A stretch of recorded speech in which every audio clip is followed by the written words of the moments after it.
की तैयारी तेज। चुनावी सीटों के दौरे पर बीजेपी नेता 10 सीटों के लिए 30 मंत्रियों को जिम्मेदारी सौंपी गई है। अयोध्या की कमान खुद सीएम योगी ने उठाई है। उपचुनाव को लेकर एसपी और कांग्रेस भी तैयार है। तो यूपी में उपचुनाव को लेकर बिगुल बच चुका है। बीजेपी की तरफ से मंत्रियों को मैदान में उतारा गया है। जिम्मेदारी सौंपी गई है। 10 सीटों के लिए 30 मंत्रियों को जिम्मेदारी दी गई है और अयोध्या में खुद मुख्यमंत्री योगी आदित्यनाथ ने कमान संभाली है। अयोध्या की मिल्कीपुर सीट पर प्रचार करने के लिए भी मुख्यमंत्री योगी आदित्यनाथ पहुंचे थे। निखिल इसी खबर पर हमारे साथ जुड़ गए तमाम सारी जानकारी के साथ में। निखिल, बीजेपी उपचुनाव को लेकर बेहद गंभीर दिखाई दे रही है। सहयोगी दलों को उतनी जिम्मेदारी नहीं दी जा रही है, ना ही उतनी सीटें सहयोगी दलों को बीजेपी देने के मोड में है और मुख्यमंत्री योगी आदित्यनाथ खुद इस उपचुनाव को लेकर काफी गंभीर हैं और खुद कमान उन्होंने संभाल रखी है।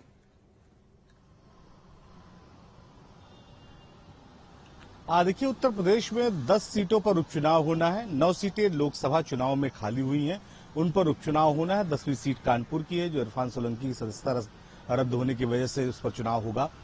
लोकसभा चुनाव में जिस तरह के परिणाम आए भारतीय जनता पार्टी को, जिस तरह के परिणाम मिले, उसके बाद भाजपा के लिए अब ये 10 सीटें जो उपचुनाव जिन पर होना है, ये नाक की लड़ाई है। यही वजह है कि मुख्यमंत्री योगी आदित्यनाथ ने 2 सीट अयोध्या और अंबेडकर नगर, चूंकि अयोध्या सीट की वजह से बड़ा मैसेज गया था और उस मैसेज को जो है भारतीय जनता पार्टी ने बहुत गंभीरता से लिया है। यही वजह है कि इन 2 सीटों की जिम्मेदारी खुद मुख्यमंत्री योगी आदित्यनाथ ने संभाली है।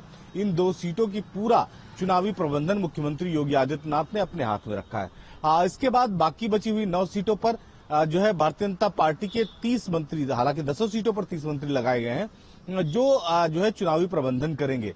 भाजपा ने यह तय किया है कि 9 सीटों पर वो अकेले चुनाव लड़ेगी और 1 सीट वो राष्ट्रीय लोकदल के लिए सुरक्षित रखेगी। हालांकि अभी इसका ऑफिशियल कोई अनाउंसमेंट भारतीय जनता पार्टी की तरफ से नहीं किया गया।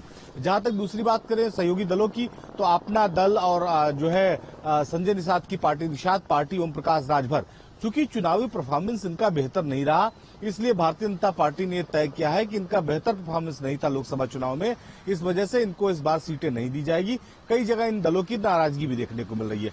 तो भारतीय जनता पार्टी ने अपनी एक सधी हुई रणनीति के साथ और इस पूरे 10 सीटों को जो चुनाव होना है, इसे नाक की लड़ाई बनाकर चुनावी मैदान में उतरने की तैयारी कर रही है। सभी जो मंत्री जिनको जिम्मेदारी दी गई है, एक एक क्षेत्र में एक कैबिनेट मंत्री, एक राज्य मंत्री, एक स्वतंत्र प्रभार मंत्री को लगाया गया है एक एक विधानसभा पर, कि वो किसी भी स्थिति में जब तक उपचुनाव होने हैं तब तक वो उसी इलाके में जमे रहेंगे। पार्टी और संगठन के लोगों के साथ समन्वय बनाएंगे ताकि जो उपचुनाव है उसमें भारतीय जनता पार्टी। लेकिन एक बात इस उपचुनाव में ये भी देखने को मिल रही है, बीजेपी सहयोगी दलों पर उतना भरोसा नहीं कर रही है। जो उत्तर प्रदेश में बीजेपी के सहयोगी दल हैं उन पर उतना बीजेपी भरोसा नहीं कर रही है। हालांकि तमाम मंत्रियों को जिम्मेदारी जरूर सौंपी गई कि हर एक विधानसभा में जाएं, प्रचार करें, जिम्मेदारी संभालें, बूथ को कैप्चर करें, वहां पर लगातार लोगों से मुलाकात करें।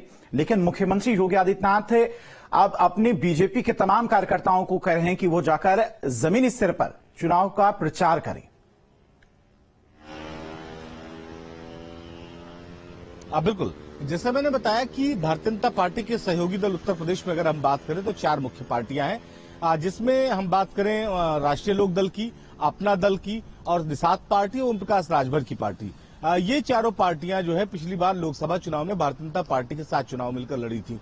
लेकिन जिस तरह के परिणाम की उम्मीद भारतीय जनता पार्टी ने की थी और जिस तरह के दावे बाकी सहयोगी दलों की तरफ से किए जा रहे थे राष्ट्रीय लोकदल को छोड़ के, वो दावे पूरे नहीं हुए, वो वादे पूरे नहीं हुए। यही वजह है कि भारतीय जनता पार्टी ने कहा कि जब अपेक्षाकृत परिणाम नहीं मिला है तो ऐसे में अब उपचुनाव में भारतीय जनता पार्टी इन सभी चारों जो पार्टियां हैं, जो भारतीय जनता पार्टी की सहयोगी पार्टियां हैं, इनको कोई सीट शेयरिंग देने वाली नहीं है। राष्ट्रीय लोकदल का परफॉर्मेंस बेहतर था, पहली बार भारतीय जनता पार्टी के साथ चुनाव लड़ी थी, लिहाजा राष्ट्रीय लोकदल को 1 सीट देने की प्लानिंग भारतीय जनता पार्टी की है। लेकिन अभी जमीनी स्तर पर क्या होगा इसके बारे में कहना मुश्किल है।